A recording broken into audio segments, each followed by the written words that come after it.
তুমি আমার হৃদয়ে থাকা একগুচ্ছ ভালোবাসা, তোমাকে শুধু ভালোই বাসা যাবে, পাওয়ার নেই কোনো আশা। তুমি আমার নও তো কি হয়েছে, তাই বলে কি তোমাকে ভুলে যাব? এতটাই কি সস্তা ছিলা? হতে পারে আমি তোমার কাছে সস্তা ছিলাম, তবে তুমি আমার কাছে আমার পুরো দুনিয়া ছিলা। কি ভাবছ এ বোকা মানুষকে ধোঁকা দিয়ে জিতে গেছ?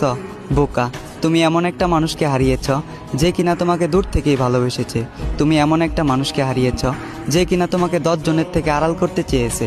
তুমি এমন একটা মানুষকে হারিয়েছ যে তোমার বাবার অবর্তমানে তোমার দায়িত্ব নিতে চেয়েছে। মিলিয়ে নিও, আমাকে একদিন তোমার মনে পড়বেই। যেদিন কেটে যাবে তোমার এই মিথ্যে ভালোবাসার ঘোর, সেদিন তুমি বুঝতে পারবে কে ছিল আপন আর কে ছিল পর। তবে সেদিন বুঝেও আর কোনো লাভ হবে না, কারণ আমি হারিয়ে যাব তোমার থেকে অনেক দূরে। তবে কথা দিচ্ছি তোমায়, তুমি ছিলে, আছো এবং আজীবন থাকবে আমার এই অন্তরে।